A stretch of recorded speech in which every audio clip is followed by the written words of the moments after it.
श्रीमते भक्ति वेदांता स्वामी इति नामिने। नमस्ते सरस्वती देवी गौरवाणी प्रचारिणे निर्विशेषा शून्यवादी वाक्यदिशितारिणे। जय श्री कृष्ण चैतन्य प्रभु नित्यानंद श्री अद्वैता गदाधर श्रीवासादि गौर भक्तवृंदा।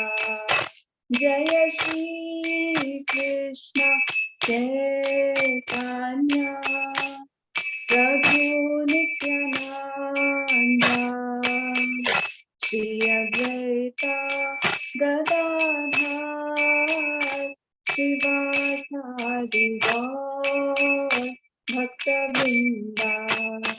जय श्री कृष्ण चैतन्य प्रभु नित्यानंद श्री अद्वैता गदाधर श्रीवासादि गौर भक्तवृंदा।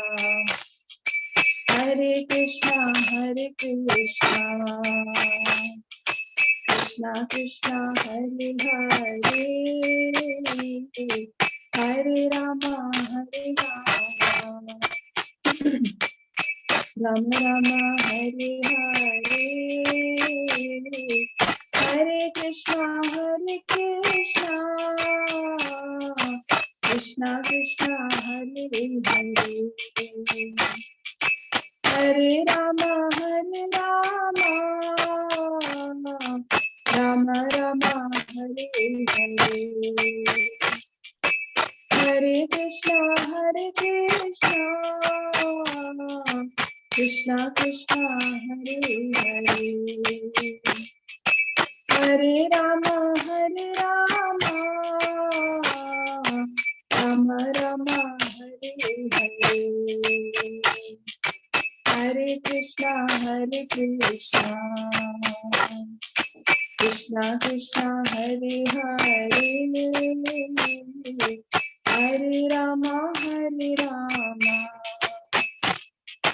राम राम हरे हरे हरे कृष्णा कृष्णा कृष्णा हरे हरे हरे राम राम राम हरे हरे। जय गुरुदेवा जय गुरुदेवा जय गुरुदेवा जय गुरुदेवा जय प्रभुपदा जय प्रभुपदा जय जगद्गुरु श्रील प्रभुपदा निताय गौर हरि बोल हरि बोल हरि बोल निताय गौर हरि बोल।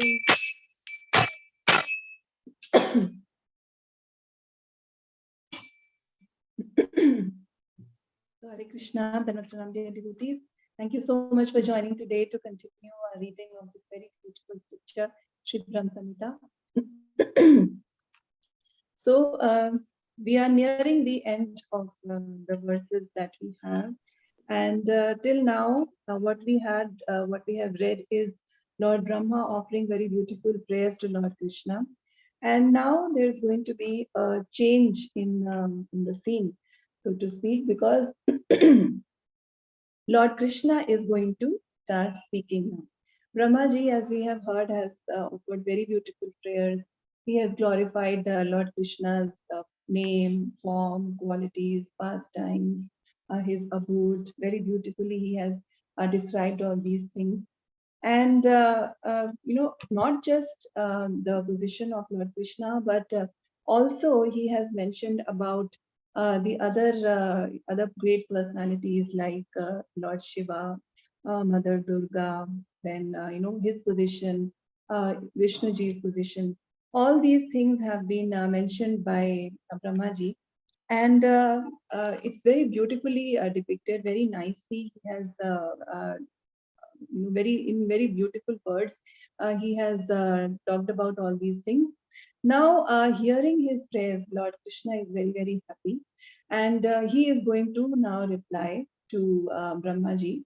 Actually, Lord Vishnu is going to reply to Lord Brahma, and at this verse 5.57 is actually like a prelude to the Chatushloki Brahma Samhita, because the verses that are going to come are going to talk about where the Lord is going to talk about some very important matters.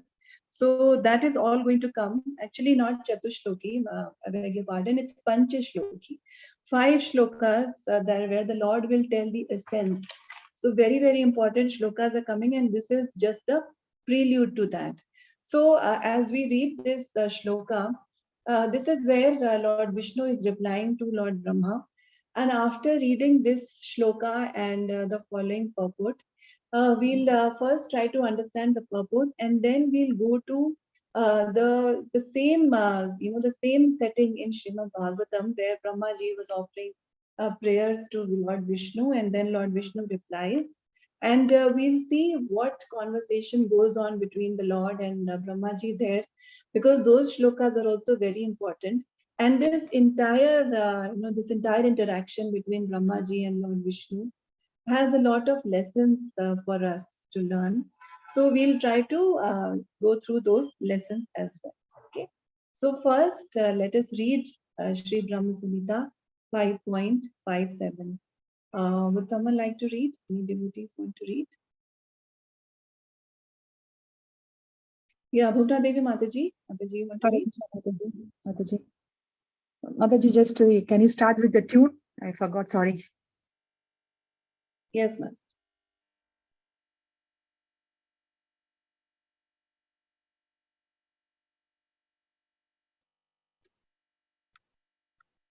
Mataji, can you just say the tune? Yeah, sorry, Mataji, your voice was not very clear. Yeah, sorry, Mataji, let's start. Yeah. अथोवाच Mahavishnu अतोवाच Mahavishnu भगवन्तं प्रजापतिं ब्रह्मन्महत्त्व विज्ञाने प्रजासर्गे च चेन्मति पञ्चश्लोकीम् इमां विद्याम् वत्सदत्तां निबोध मे. Thank you, Mataji. Hare Krishna. Thank you, Mataji. Hari Bol. So some other devotee, Sindhu Mataji, you want to read the translation, and then Sudha Mataji, you can read the purport. Yes, Mataji. Am I audible? Yes, Mataji, please. Translation by His Divine Grace Srila Prabhupada ki jai. On hearing these hymns containing the essence of the truth, the Supreme Lord Krishna said to Brahma, Brahma, if you experience the inclination to create offspring by being endowed with the real knowledge of the glory of Godhead, listen, my beloved, from me to this sign set forth in the following 5 slokas. Sudha Mataji, Hare Krishna, Hare Krishna, Hare Krishna, Mataji. Perfect. Divine Grace, Bhakti Siddhanta Saraswati Goswami Maharaj ki jai. The Supreme Lord became propitious when Brahma, with great eagerness, chanted the names Krishna and Govinda, expressive of the form, attribute, and past tense. Brahma was actuated by the desire for mundane creation. Krishna then said to Brahma, how pure, unalloyed devotion can be practiced by souls engaged in worldly occupations by combining the same with the desire for carrying out the behest of the Supreme Lord. The knowledge absolute is knowledge of the glory of Godhead. If you want to procreate offspring, be endowed with such knowledge. Listen attentively to the science of devotion that is contained in the following 5 shlokas. How bhakti is practiced by performing worldly duties in the form of carrying out the commands of the Supreme Lord is being described. Thank you, Mataji. Hare Krishna. Hare Krishna. Thank you so much, Mataji. So, as I mentioned earlier, that now Mahavishnu is replying to Lord Brahma. He is pleased because it is mentioned that the Supreme Lord became propitious. That means he became excited, he became enthusiastic hearing the prayers of Brahmaji, and he is replying. Because now it is time for creation. Now it is time for Brahmaji to start his seva of creation. It is time for Brahmaji to fulfill his duty of creation, of creating the planets, creating offspring, all this, everything was part of Brahmaji's service. So, before that service is rendered, Brahmaji has offered prayers, and being pleased with his prayers, the Lord has replied. Now, how does this relate to us? It relates to us because we also have a lot of duties to perform. And amidst all this, it sometimes becomes difficult to stay Krishna conscious. So Brahmaji is offering these prayers because he wanted to create, he wanted to do this seva in a Krishna conscious manner. And the Lord understood his mind. For Brahmaji, because he is devoted, he's a devoted personality, he's a great devotee. Yes, there are some material desires, but we have to remember what a great personality he is. So he is teaching us through his example how, when we have some duties to perform, how it should be done in a mood of Krishna consciousness with a desire that as we are performing that duty, we should not lose sight of the fact that we are doing that as a service to Krishna. Because when we get into that passionate mood of activity, then many times what happens is we start thinking of ourselves as the doer, ourselves as the enjoyer, and that is a mistake we do. So that's what Brahmaji is stating here. He's teaching us here that our any activity should also always start with prayers to the Supreme Lord. See, we also have desires for procreation, or desire to expand something, or desire to create something in our own small way, and many other desires we have. How to make that Krishna conscious is the trick. How to engage our mind, body, words in Krishna's service. So the Lord, He's telling how to purify the desires. In this verse, the Lord is teaching that. And also in the coming 5 shlokas, the Lord will tell you them. So it is very, very important. And Srila Jiva Goswami has said for this verse in his commentary, he says that after Lord Brahma offered the prayers, Lord Vishnu was very pleased with him, and he bestowed his mercy in the form of the 5 shlokas that are going to come. So the instructions of the Lord, the instructions of senior devotees, they are actually mercy. We have to remember that always.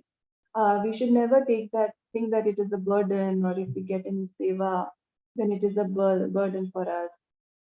It's not like that. It is actually, it is the mercy of the Lord. It is the mercy of the devotees whenever we get any instructions, whenever we get any seva opportunity.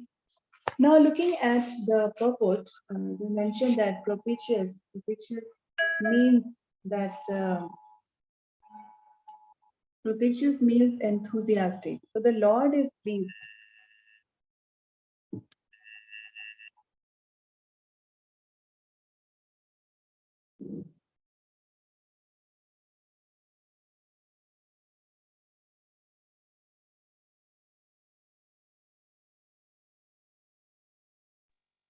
Times, all that has been glorified by the Lord.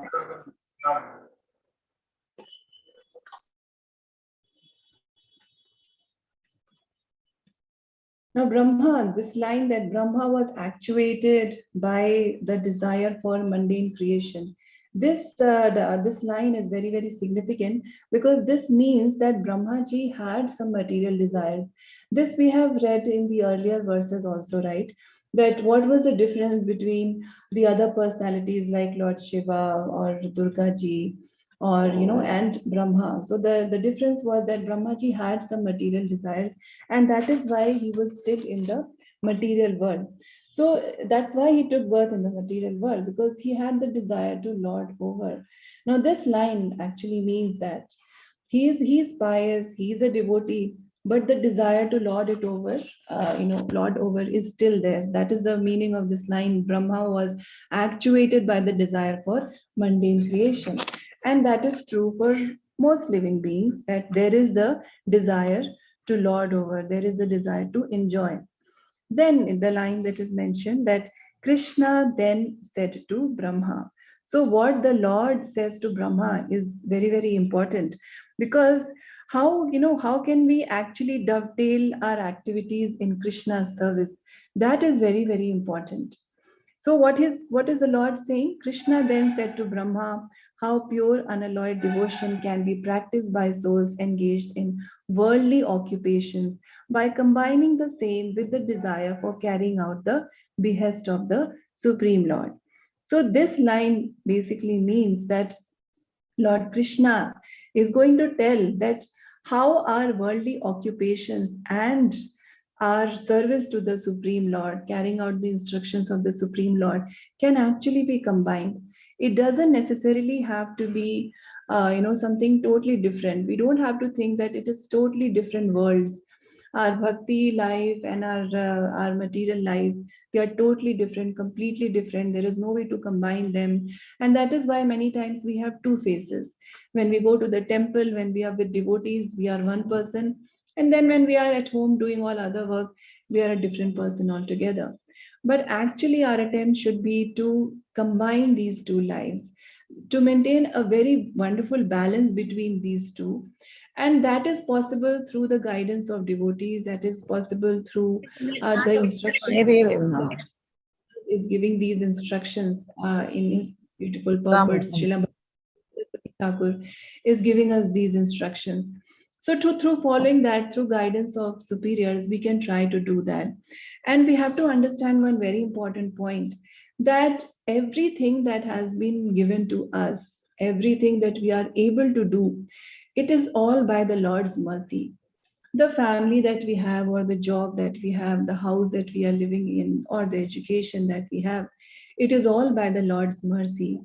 And it should be our constant attempt to maintain a very good balance between these two things, bringing the activities together. So making our work also Krishna conscious, or if we are looking after the house, or we are bringing up children, all these activities can be made Krishna conscious. Everything can be used in Krishna's service. Srila Prabhupada, Srila Bhaktisiddhanta Saraswati Thakur, they have shown us by their personal example how each and everything can be used in the Lord's service. And that is what we need to do. And we have to get into this practice whereby our remembrance of the Lord increases. Like some devotees advise that, in the middle of our work, say whatever work we may be doing, we should stop, at intervals and chant the Hare Krishna mantra, or read a verse, or think of something that we have heard in a class. So it's not that these two worlds have to be different. We have to bring these two worlds together. Okay. Now, the next line, the knowledge absolute is knowledge of the glory of Godhead. If you want to procreate offspring, being endowed with such knowledge, listen attentively to the science of devotion that is contained in the following 5 shlokas. So, knowledge of the glory of Godhead. What is the glory of Godhead? What is the glory of the Lord? That he is spiritual. His name, form, qualities, pastimes, everything is spiritual. He is the Supreme Lord of all, and we have an eternal relation with him. That is the glory of Godhead, and the glory of Godhead is unlimited. Like it is mentioned that Ananta Shesh, with his thousands of mouths, also cannot fully express even one single Leela, cannot glorify even one single Leela of the Lord. So the glory of Godhead is unlimited.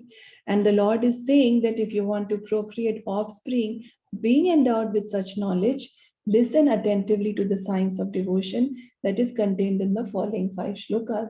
So before Brahmaji even starts his seva of doing the creation, he is endowed with this knowledge. He is being given this knowledge. And the science of devotion is going to be explained to him in the coming 5 shlokas. So whatever activity we do in our lives also, if we have a spiritual angle in our lives, we will see that those same activities will be performed in a better manner.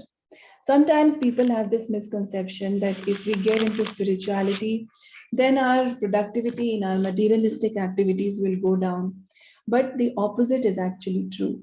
If we become Krishna conscious, if we take to the path of bhakti, then we realize that whatever we are doing, it is for Lord Krishna's satisfaction. We bring Krishna in the center of our lives. And just like, if we are offering a garland or if you're offering any food items, any fruits to the Lord, we never offer anything that is rotten, right?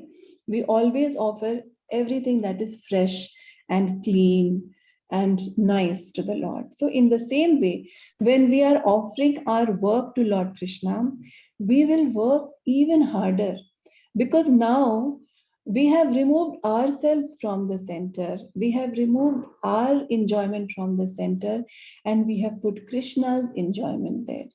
So if we are doing everything for Krishna's enjoyment, we'll work harder than before, because now it's not about me, but it is about pleasing my Lord. Okay.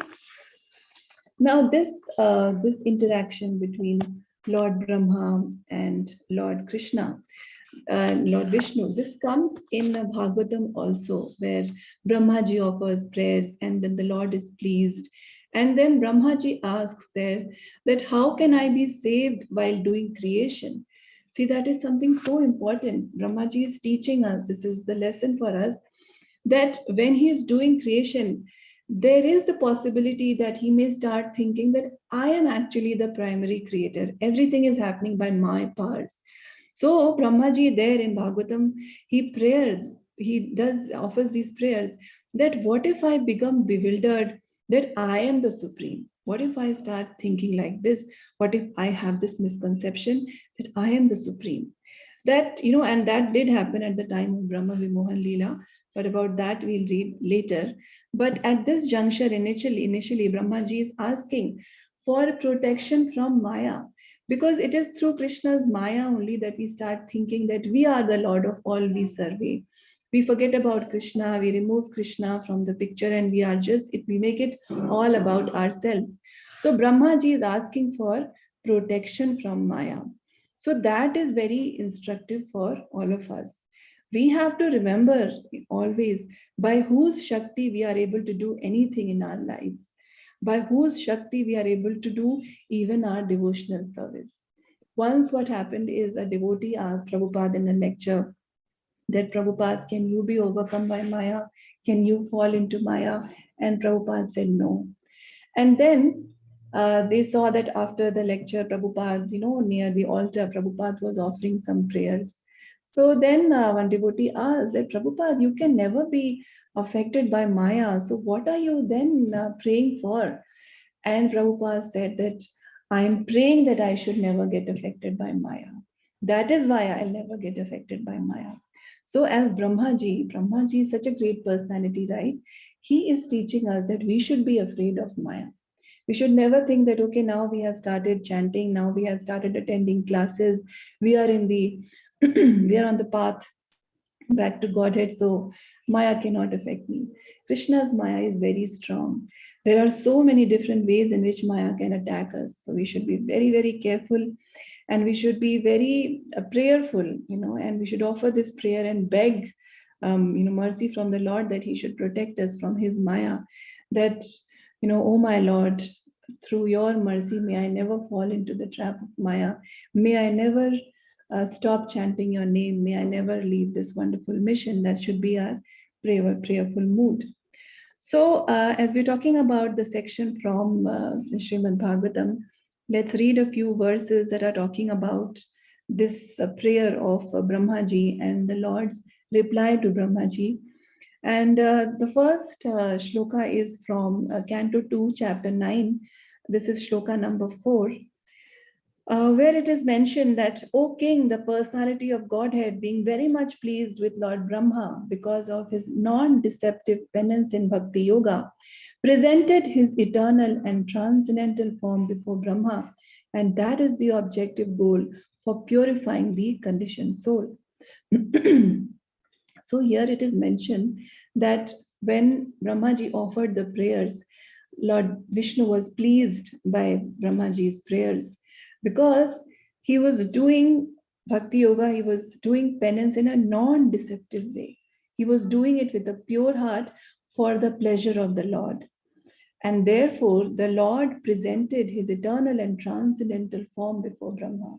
So Brahmaji is very fortunate that he was able to see the beautiful form of the Lord. And then it is mentioned, and that is the objective goal for purifying the conditioned soul. So that is the goal for everyone, to see the beautiful form of the Lord. And then the next shloka that comes is 2.9.9 in the same series. The personality of Godhead, being thus very much satisfied with the penance of Lord Brahma, was pleased to manifest his personal abode, Vaikuntha, the supreme planet above all others.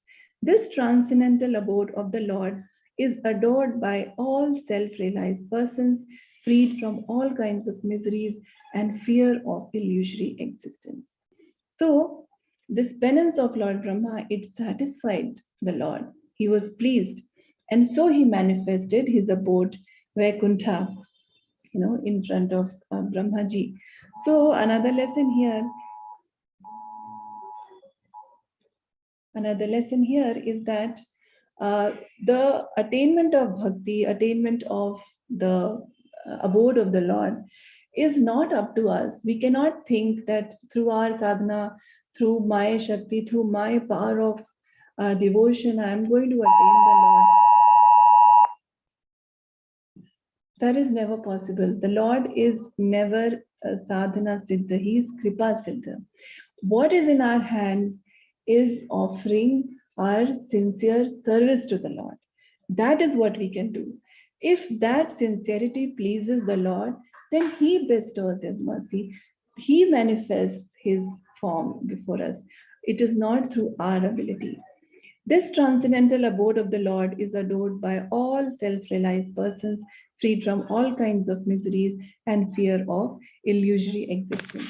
So that is the wonderful thing about the abode of the Lord. So here in these verses, we are reading that the same thing that is happening in Brahma Samhita, that Lord Brahma's prayers have pleased the Lord, and the Lord is then bestowing this mercy on Brahmaji. Now 2.9.15, Lord Brahma saw in the Vaikuntha planets the personality of Godhead, who is the Lord of the entire devotee community, the Lord of the goddess of fortune, the Lord of all sacrifices, and the Lord of the universe, and who is served by the foremost servitors like Nanda, Sunanda, Prabala, and Arhana, his immediate associates. So now this is further description that what, about the glory of the Lord. What did Lord Brahma see? So he's seeing that, he's seeing the Lord of the entire devotee community. He in the Vaikuntha planets, he's seeing the goddess of fortune, the Lord of the universe, and he's being served by his very intimate associates. So this, we can visualize how beautiful this sight would be, right? Where Brahmaji is getting this mercy of the Lord, whereby he is able to see the supreme abode of the Lord. Then the next shloka is text number 18. Lord Brahma, thus seeing the personality of Godhead in his fullness, was overwhelmed with joy within his heart, and thus, in full transcendental love and ecstasy, his eyes filled with tears of love. He thus bowed down before the Lord. That is the way of the highest perfection for the living being, Paramahansa. So what Lord Brahma is seeing is not something ordinary. It is something very, very beautiful. It is something that is very, very rare. So when he is seeing the personality of Godhead in his fullness. He's seeing the Lord in his wonderful form, in his dham. He is overwhelmed with joy within his heart, and thus in full transcendental love and ecstasy, his eyes get filled with tears. These are tears of love. And then what does he do? He bows down before the Lord. And that is the way of the highest perfection for the living being, Paramahansa. So the ultimate goal, the ultimate objective is not to become very great, not to become someone who has so many followers or someone who has, so much respect all over the world or has so much wealth. No, Brahma ji, he has created everything. And what is giving him the ultimate joy? What is it that is bringing tears of love in his eyes? It is the darshan of the Supreme Lord. And then what does he do? He is bowing down before the Lord. And that is mentioned as the highest perfection for the living being. That is something that should be our goal. Then the next shloka is 2.9.20. So we're just continuing in this series because this is giving us an idea of what actually happened when Lord Brahma offered prayers and then Lord Vishnu got pleased. So then what happened then? So these shlokas from Srimad Bhagavatam are giving us that scene. Then 2.9.20 states that the beautiful personality of Godhead addressed Lord Brahma. O Brahma, impregnated with the Vedas, I am very much pleased with your long accumulated penance with the desire for creation. Hardly am I pleased with the pseudo mystics. So mysticism and all these things, this show of power and all these things, they don't please the Lord. He is pleased with his Brahmaji's penance and his pure desire to serve the Lord by doing the creation. Okay. The next shloka is also very beautiful, 2.9.21. What does the Lord say? He says, I wish you good luck, O Brahma. You may ask from me, the giver of all benediction, all that you may desire. You may know that the ultimate benediction as the result of all penances is to see me by realization. So the Lord himself is saying that the ultimate benediction that can be the result of all penances, ultimate highest benediction is seeing the Lord by realization. Okay, so Prabhupada mentions in the purport that the ultimate realization of the supreme truth is knowing and seeing face to face the personality of Godhead. Realization of the impersonal Brahman and localized Paramatma features of the personality of Godhead is not ultimate realization. So Prabhupada makes this point in many purports, and here it is very clear because the Lord himself is saying that to see me by realization is the ultimate benediction. So Brahman realization and localized Paramatma realization are not the ultimate realization. When one realizes the Supreme Lord, one does not struggle hard to perform such penances. The next stage of life is to discharge devotional service to the Lord just to satisfy him. In other words, one who has realized and seen the Supreme Lord has attained all perfection because everything is included in that highest perfectional stage. The impersonalists and the pseudo-mystics, however, cannot reach this state. So the pseudo-mystics who are making a show of mysticism and the impersonalists who do not believe in the form of the Lord, they cannot reach this stage. So the Lord is clearly mentioning here that when one realizes the Supreme Lord, then one does not struggle hard to perform such penances. So Krishna Bhakti is the ultimate thing. And then what does one do? One discharges devotional service to the Lord just to satisfy the Lord. Our satisfaction, our happiness totally comes out of the picture, and the Lord's pleasure, the Lord's happiness, that becomes the ultimate goal for the devotee. So here it is mentioned that the result of all penances is to see the Lord by realization. Now, seeing the Lord by realization, it just does not mean that Krishna comes in front of us and we see Krishna. No, that is just one part.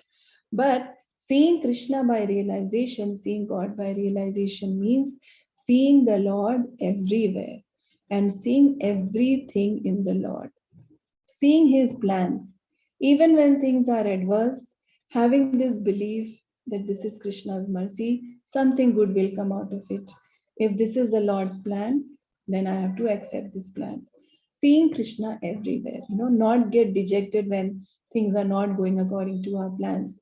It is a very difficult thing to do, but through these shlokas, through our beautiful scriptures, we are learning what changes we need to bring in ourselves. And this is one change. When life is going according to our plans, when all our prayers are getting answered, and we are devoted to Krishna, that is very good. Some people do not even do that. So thanking the Lord for our success, thanking the Lord for all the positive things in our life is very good. But seeing the Lord's hand even in the adverse situations, that is also very, very important. That is something we need to work upon. Now, after all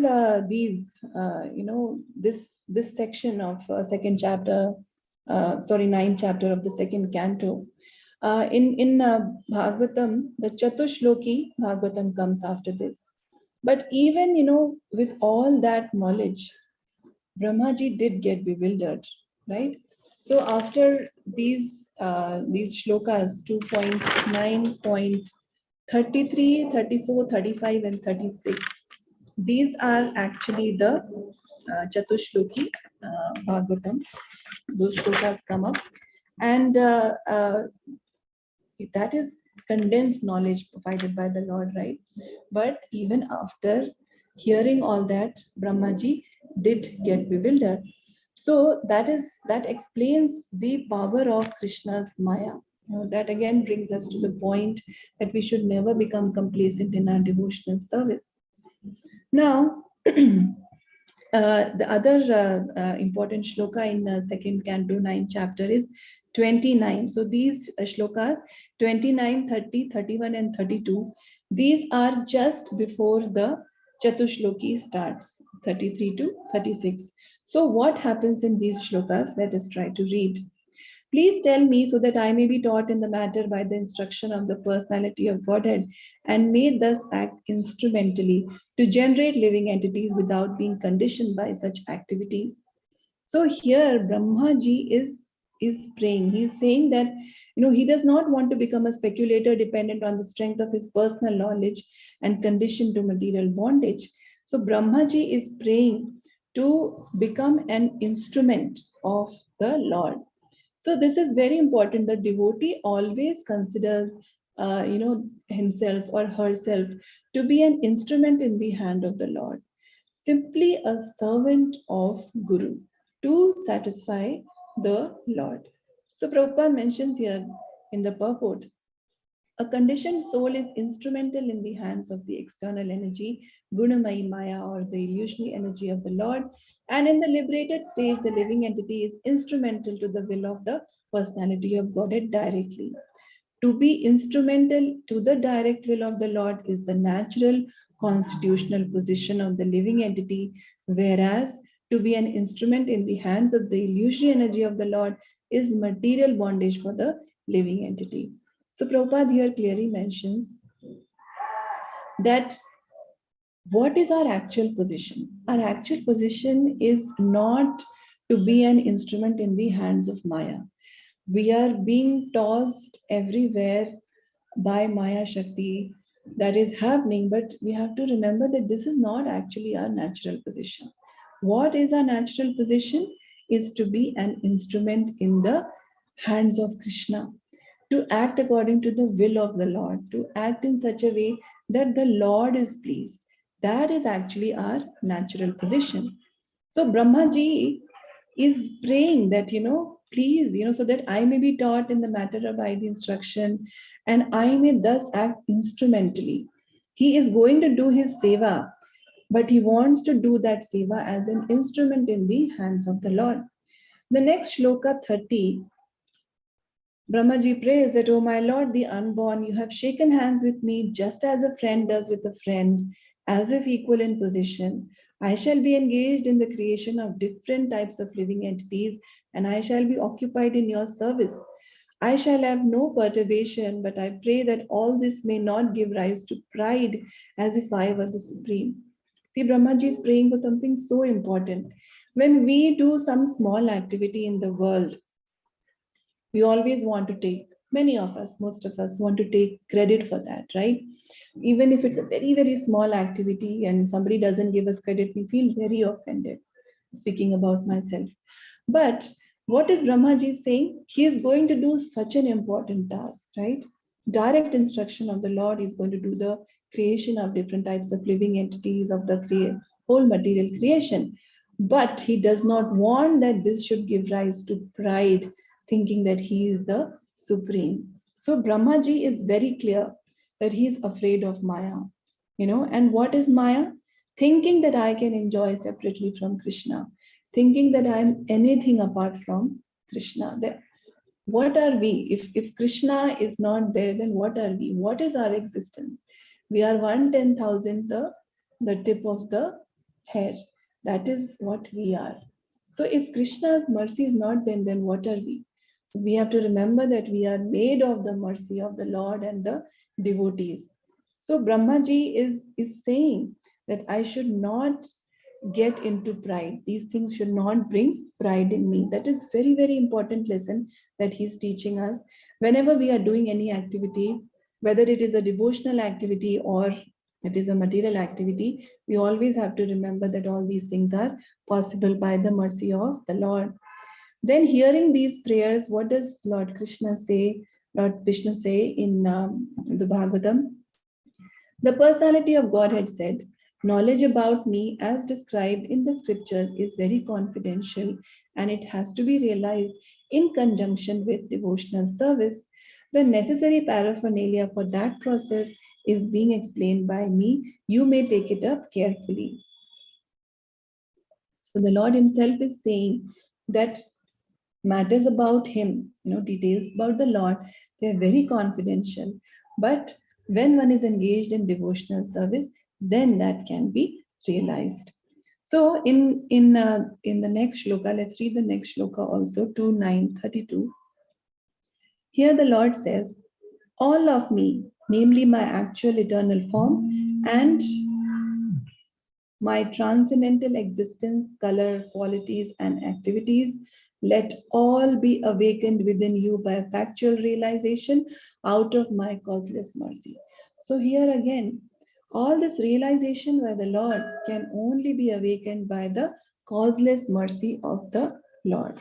So, the Lord has replied in 2:9:31 and 2:9:32. And what does the Lord say to Lord Brahma? That the knowledge of the Lord can be awakened by the Lord's causeless mercy.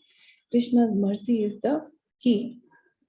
Our mind, our intelligence, everything is very, very impure, right? So how can we realize God through that?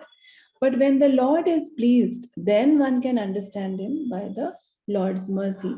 So by the Lord's causeless mercy only is it possible to know the Lord. So that is the essence.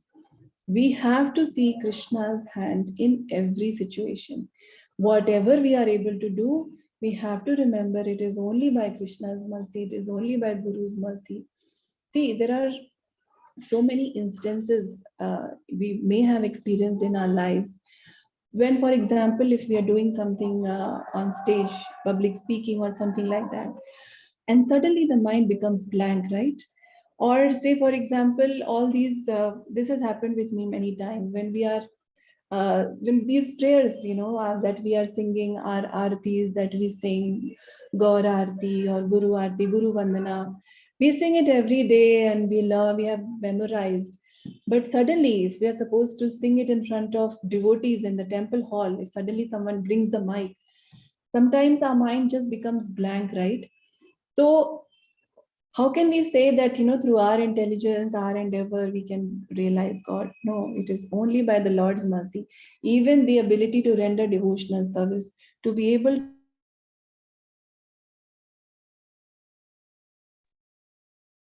Mataji, you're on mute. so anytime, anywhere, any place, we have to be Krishna conscious. That is the lesson that Brahmaji is teaching us. He is offering these prayers. See, Brahmaji's position, we have to remind ourselves again and again. Because many times what happened is that we may think that, oh, Brahma Vimohan Leela happened. So then that means Brahmaji got bewildered. Yes, he did get bewildered, but we'll read in some time why did he get bewildered. And leaving that aside, we have to remember that being such a great personality also, he is offering such meaningful prayers. He is admitting that he is scared of Krishna's Maya. He is requesting for the Lord's mercy, for the Lord's protection, so that he does not become puffed up when he's doing this activity of creation. So we have to, our respect for Brahmaji should increase, and we have to take these lessons from him, that what kind of prayers we should be offering to the Lord.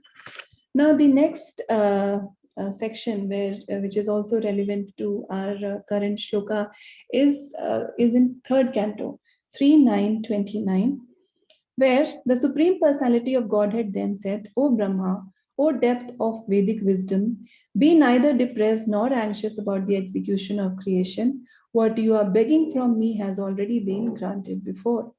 So the Lord is telling Lord Brahma that, what is he saying? You are the depth of Vedic wisdom. That is how wise Brahmaji is. And he's telling him not to be anxious, because Brahmaji, he's saying that your prayers will be answered. What you are praying, Brahma, is already granted to you. Then the next shloka that we'll read is 31, 3.9.31. O Brahma, when you are absorbed in devotional service in the course of your creative activities, you will see me in you and throughout the universe, and you will see that you yourself, the universe, and the living entities are all in me. And the next shloka, 32, also we'll read. These are all the Lord's words speaking to Brahmaji. You will see me in all living entities as well as all over the universe, just as fire is situated in wood. Only in that state of transcendental vision will you be able to be free from all kinds of illusion. So when can we become free from all kinds of illusion? When we are able to see the Lord everywhere. And this is something that cannot come just by a click. It is something that we have to practice. We have to see Krishna's plan everywhere. We have to see Paramatma in our body. We have to see Paramatma in others' bodies also. Now, Prabhupada mentions here in the purport that Brahma prayed that he might not forget his eternal relationship with the Lord during the course of his material activity. And in answer to that prayer, the Lord said that he should not think of existing without a relationship with his omnipotency, because the Lord is actually everywhere. We cannot think of existing without the Lord. Just like there is fire in wood, and when it is kindled, the fire kindled in wood is always the same, although the wood may be of different types. Similarly, the bodies within the material creation may be specifically different according to shape and quality. So there are different types of living entities, right? But the spirit soul within them is not different, the same quality. The quality of fire, warmth is the same everywhere, and the spiritual spark, or part and parcel of the Supreme Spirit, is the same in every living being. So we cannot say that the quality of soul in you is different from the quality of soul in me. The soul's quality is same everywhere, all over creation. Okay. This transcendental knowledge alone can save one from the contamination of material illusion. Okay, so the Lord's potency is distributed everywhere. And we have to understand that it will take practice, but we have to start practicing to see the Lord everywhere. And in the next shloka, the Lord says that when you are free from the conception of gross and subtle bodies, and when your senses are free from all influences of the modes of material nature, you will realize your pure form in my association. At that time, you will be situated in pure consciousness. So when our senses are free from all influences of the modes of material nature, that is when one realizes the Lord. Now, in the next purport, 3.9.34, in the shloka, the Lord says that since you have desired to increase the population innumerably and expand your activity and expand your varieties of service, you shall never be deprived in this matter, because my causeless mercy upon you will always increase for all time. So Prabhupada mentions very beautifully, this message for us, that a pure devotee of the Lord always knows about the facts, the time, objects, circumstances, And they always desire that the number of devotees of the Lord increases. They want to make devotees. Such expansions of transcendental service may appear to be material to the materialist, but factually they are expansions of the causeless mercy of the Lord towards the devotee.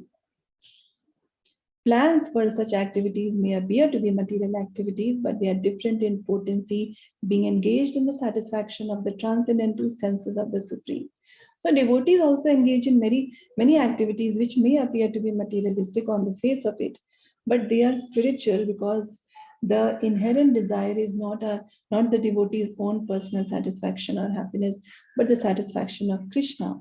So the message for us here is that if we engage in devotional service for the pleasure of Krishna, then Krishna's mercy will always be with us. That's what Krishna is saying, right? That my causeless mercy will always increase. So, whatever we are doing, even devotional service or our duties, it should be always for the pleasure of Krishna. It should not be for our pleasure. That's why we should never think that this service is not nice because it's not giving me any enjoyment. No, service is not for our enjoyment. Service is for the enjoyment of Krishna. And service is our shelter. We have to remember that Krishna's service is our shelter.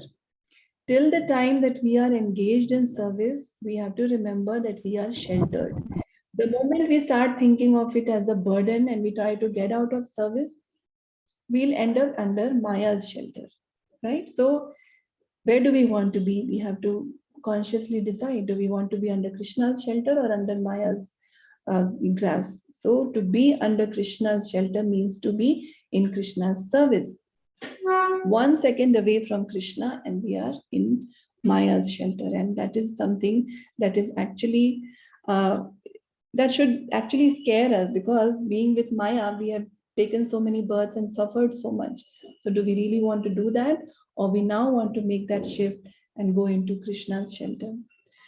3935, very important, and this purport is very important because it's talking about the Brahma Vimohan Leela, which I had mentioned earlier. So the Lord says that you are the original Rishi, and because your mind is always fixed on me, even though you will be engaged in generating various progeny, the vicious mode of passion will never encroach upon you. So we may have a doubt that, but did Brahmaji did get, bewildered, right? So how is it that the Lord is saying that the vicious mode of passion will never encroach upon you? So Prabhupada explains that in the purport. The same assurance is given to Brahma in the second canto, chapter 9, verse 36. Being so favored by the Lord, Brahma's schemes and plans are all infallible. If sometimes Brahma is seen to be bewildered, as in the 10th canto, he is bewildered by seeing the action of the internal potency that is also for his further advancement in transcendental service. Arjun is found to be similarly bewildered. All such bewilderment of the pure devotees of the Lord is specifically meant for their further advancement in knowledge of the Lord. So we should never wrongly think that, oh, Brahmaji got bewildered and, he made this big mistake and I start criticizing him for that. No, Brahmaji is an exceptional personality. He is the head of our Sampradaya, Brahma Madhva Gaudiya Sampradaya. He has guided others. So this line has come down. He's the creator, the secondary creator of the universe. So his bewilderment is the Lord's desire, and that is just to increase his advancement in the knowledge of the Lord, just the same as it happened with Arjunji. So we have to remember why this apparent bewilderment that we see, why that happens. And further in this chapter 3938, it is mentioned that everything is possible only by the Lord's mercy, his potency, everything. What we are doing, whatever prayers we are able to offer, whatever penance we are able to do, any austerity, any ability that we may have, any faith that we may have to remember that everything is possible by Lord Krishna's potency.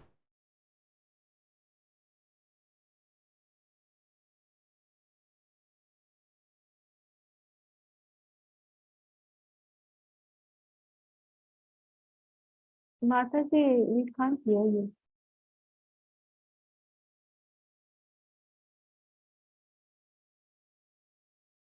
Hare Krishna Mataji. Sorry for the interruption, Mataji. Mataji, We can't hear you, Mataji. Hare Krishna. I think you can message, na? She's not able to hear us also. I think Mataji net connection is a bit slow. Oh, next is low, maybe, yeah. Yeah. We'll wait.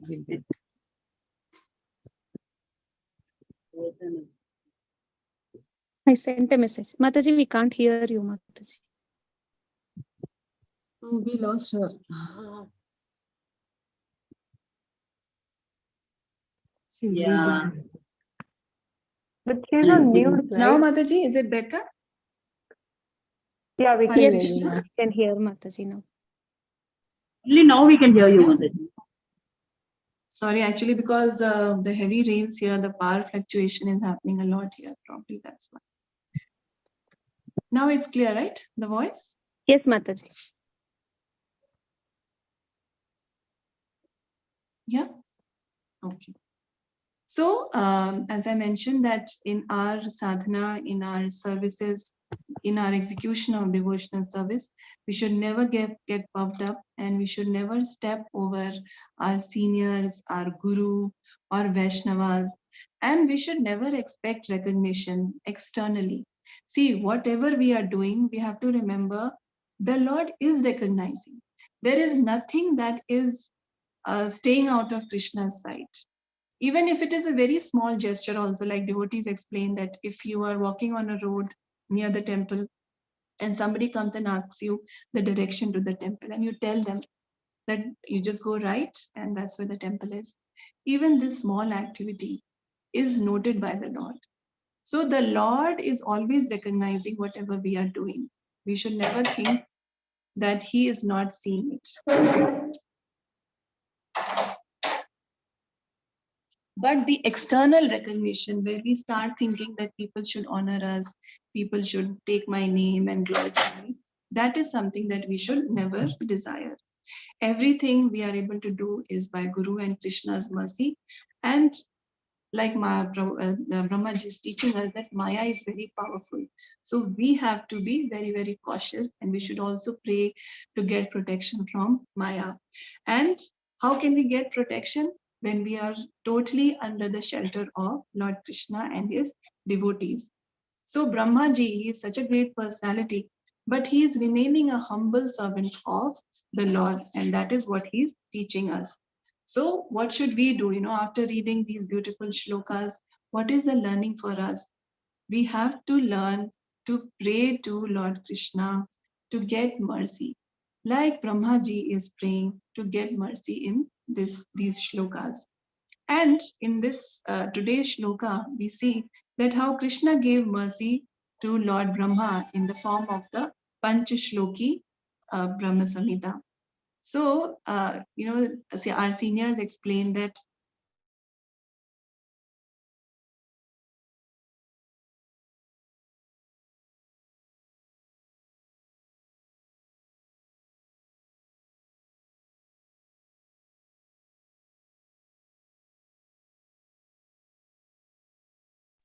Mataji, again, can't hear you.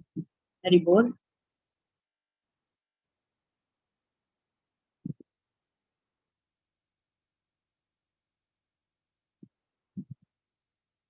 I think the same net problem, na? Connection is. Yes, Mataji. She said, na heavy raining, so power fluctuation is there. So I think she'll join.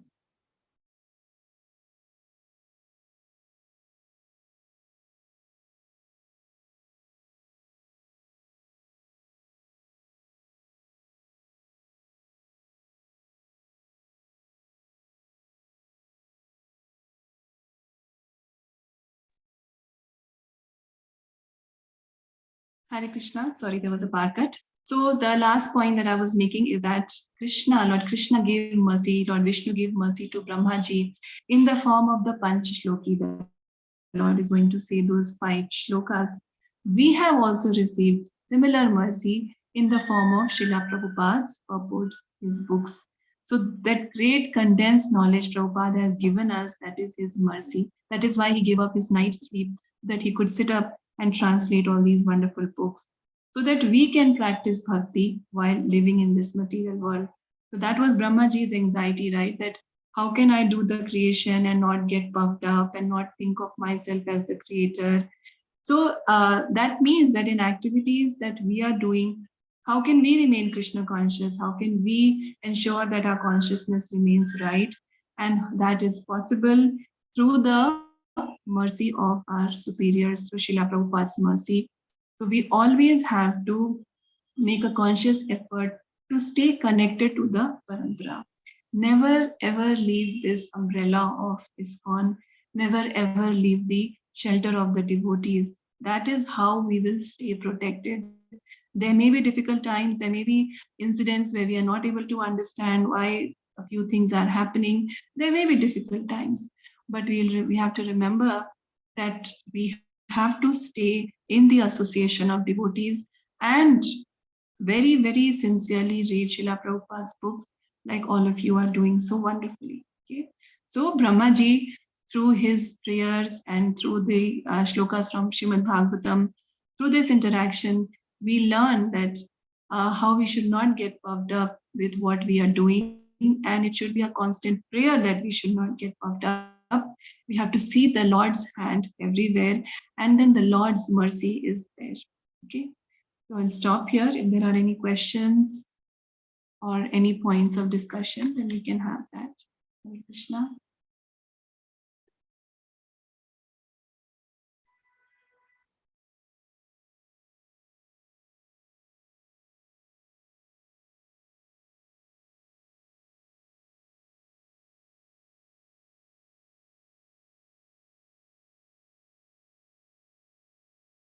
Srila Bhakti Siddhanta Saraswati Thakur Prabhupada ki jai, Srila Prabhupada ki jai.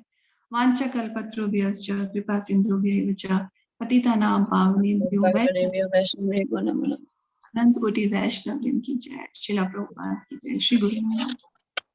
Hare Krishna, Dhanathanam, dear devotees. Thank you so much. Thank you, Bhavna Devi Thank you, Mataji. Mataji. Hare Krishna. Thank you, Thank you Mataji. so Dandavat much. pranam. Thank Thank you. you, Dandavat Mataji. Hare pranam. Krishna.